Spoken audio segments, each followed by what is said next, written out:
야, 이 할배들. 조용히 좀 하시죠. 우리가 좀 시끄러울 수 있으니까. 저기, 그러지 마세요. 저분은 제 아버지시고 이곳은 제 가게입니다. 뭐? 아버지? 그럼 더 재밌겠네. 아들내미가 우리한테 신세 좀 질 모양인데.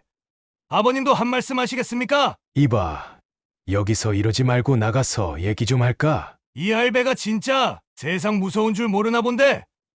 한번 제대로 가르쳐 드려야겠네. 안녕하세요, 여러분. 오늘도 더 맑은 내일을 찾아주셔서 감사합니다. 구독과 좋아요, 알림 설정도 잊지 마시고요. 자, 오늘의 이야기를 시작해 볼까요? 저는 서울 동대문에서 중화요리 전문점을 운영하는 서진호입니다. 용봉각이라는 이름으로 8년째 한 자리를 지키고 있어요. 골목 안쪽에 자리 잡은 평범한 중국집이지만 이곳엔 제 인생이 고스란히 담겨 있습니다. 처음 요리의 길을 선택했을 때가 생각나네요. 20대 초반 대학교를 갓 졸업하고 아버지 앞에 섰던 그날이 아직도 생생합니다. 아버지, 전 요리사가 되고 싶습니다. 뭐라고? 요리사? 특전사 교관 출신이신 아버지의 눈빛이 순간 매섭게 변했죠. 아버지는 제가 경찰이나 군인이 되길 바라셨어요. 아니면 최소한 공무원이라도 되길 원하셨죠.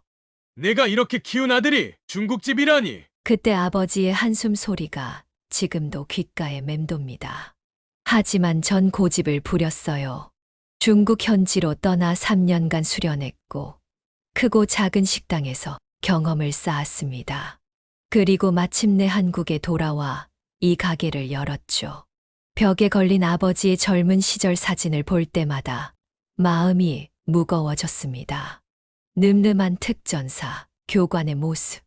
한때는 그렇게 자랑스러웠는데 이제는 그저 부담으로 다가왔죠. 장사는 처음엔 제법 잘 됐어요. 손님들의 입소문을 타고 주말엔 대기 줄이 생길 정도였죠. 하지만 코로나 이후로 모든 게 달라졌습니다. 매장 손님은 뚝 끊기고 배달 수수료에 인건비까지 오르면서 매달 적자를 면치 못했어요. 여보, 은행에서 또 연락 왔어요. 대출 이자가 또 연체됐대요. 아내 수연의 목소리에 한숨이 묻어났습니다. 결혼 7년 차, 아내는 늘 제 든든한 지원군이었지만 최근엔 그녀의 얼굴에도 피곤함이 가득했죠. 알아요. 이번 주 내로 어떻게든. 몇 달째 그 소리예요. 시아버지 퇴직금이라도 좀 빌려볼까요? 안 돼요. 그건 아버지 노후 자금인데. 설상가상으로 건물주가 갑자기 권리금을 무시하고 나가라고 했을 때는 정말 모든 게 무너지는 것 같았어요. 밤마다 식당 안에 혼자 앉아 술을 마시는 날이 늘어갔습니다. 그러던 어느 날 저녁이었습니다. 힘겹게 장사 준비를 하고 있는데 검은 가죽 잠바를 입은 3명의 남자가 들어왔어요. 처음엔 그저 일반 손님인 줄 알았죠. 들었습니다, 사장님. 건물주랑 좀 껄끄러우시다고. 우리가 도와드릴 수 있는데 어떠세요? 가게 안의 공기가 순식간에 얼어붙었습니다. 다른 손님들은 고개를 숙였고 알바생들은 주방 쪽으로 움츠러들었죠. 월 300만 원이면 건물주 문제도 해결해드리고 장사도 잘 되게 도와드릴 텐데. 보호비를 요구하는 그들의 말에 제 등줄기로 식은땀이 흘렀습니다. 이게 바닥인가 싶었죠. 싫습니다. 그런 거 필요 없어요. 제 목소리가 떨렸습니다. 그들의 눈빛이 순간 날카로워졌죠. 아직도 세상 물정 모르는 사람이 있네. 한번 제대로 가르쳐줘야. 그때였습니다. 가게 문이 열리며 아버지와 그의 전우 김영철 씨가 들어오셨어요. 평소 같았으면 그저 나이 드신 두 노인의 모습이었겠지만 그날따라 두 분의 걸음걸음에서 특별한 위압감이 느껴졌습니다. 무슨 일이지? 아버지의 차분한 목소리에 가게 안이 더욱 조용해졌습니다. 아, 할아버지도 오셨네. 손자분이 우리랑 사업 좀 할까 하는데. 자네들, 내가 누군지는 알고 이러는 건가? 그때 김영철 씨가 한마디 하셨죠. 야, 임마! 저분이 누군 줄이나 알고! 특전사 독수리 부대 최강 교관이셨던 분을. 상황은 순식간에 바뀌었습니다. 첫 번째 건달이 주먹을 휘두르려는 순간 아버지의 움직임이 번개처럼 빨랐어요. 30년 전 특전사에서 익히신 기술이 시간을 거슬러 되살아난 것 같았죠. 으악! 이게 어떻게? 순식간에 3명의 건달이 제압당했습니다. 아버지의 동작은 나이를 무색해 할 만큼 정확했어요. 마치 무용을 보는 것 같은 아름다움마저 느껴졌습니다. 젊은이들, 이런 말씀 드리긴 뭐하지만 내 아들 가게에서 이러면 안 되지. 그들이 도망치듯 나간 후 김명철 씨가 들려주신 이야기에 저는 눈물을 흘렸습니다. 1989년 어느 겨울 아버지가 특전사 시절 적진에 포위된 동료들을 홀로 구해내신 이야기였어요.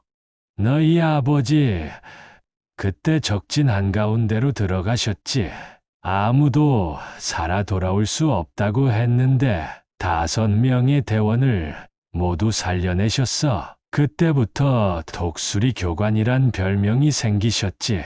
그동안 전 아버지를 그저 고지식한 노인으로만 봤던 제가 부끄러워졌습니다. 아버지, 죄송해요. 그동안 전 괜찮다, 아들아. 내가 하고 싶은 일을 한다고 실망한 게 아니야. 그저 내가 힘들어할까봐 걱정했던 거지. 나도 너처럼 청춘을 바쳐 꿈을 좇은 사람이니까. 그날 이후로 우리 가게는 완전히 달라졌습니다. 건물주도 더 이상 권리금 얘기를 꺼내지 않았고 장사도 조금씩 나아지기 시작했어요. 특히 아버지가 앉으시던 자리는 특별히 관리하기 시작했습니다. 테이블보도 새로 깔고 매일 아침 신선한 국화꽃 한 송이를 올려두죠. 여보, 시아버님 오늘은 어떠세요? 그때 허리 다치신 거 괜찮으시죠? 아이고, 우리 며느리 효녀야. 걱정 마라. 이 정도쯤이야. 수현이도 아버지를 대하는 태도가 완전히 달라졌어요. 이제는 퇴근하실 때 꼭 모시고 가겠다고 고집을 부리죠. 김영철 씨는 더 자주 들르시면서 아버지의 특전사 시절 이야기를 들려주십니다. 최연소 교관이 되신 이야기, 산악훈련에서 조난당한 훈련생을 구하신 이야기. 그 이야기를 들을 때마다 가슴이 뭉클해져요.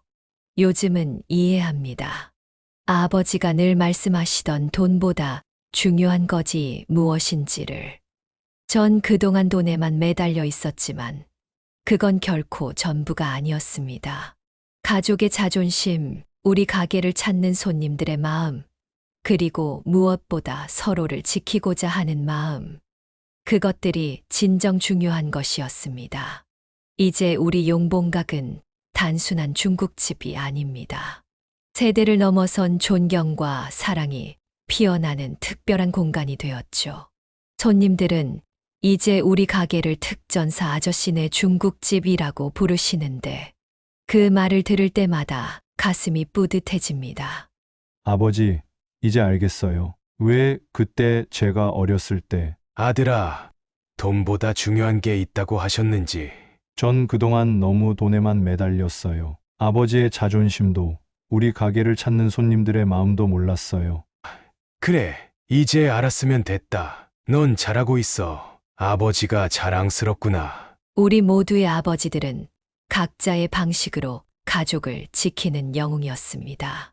세상의 모든 아버지는 오늘의 이야기처럼 가장으로서의 무게와 함께 가족을 지키기 위해 최선을 다하고 계시죠. 여러분의 이야기도 들려주세요. 댓글로 여러분만의 특별한 추억을 나눠주세요. 오늘도 청취해 주셔서 감사합니다. 다음 이야기로 찾아뵙겠습니다.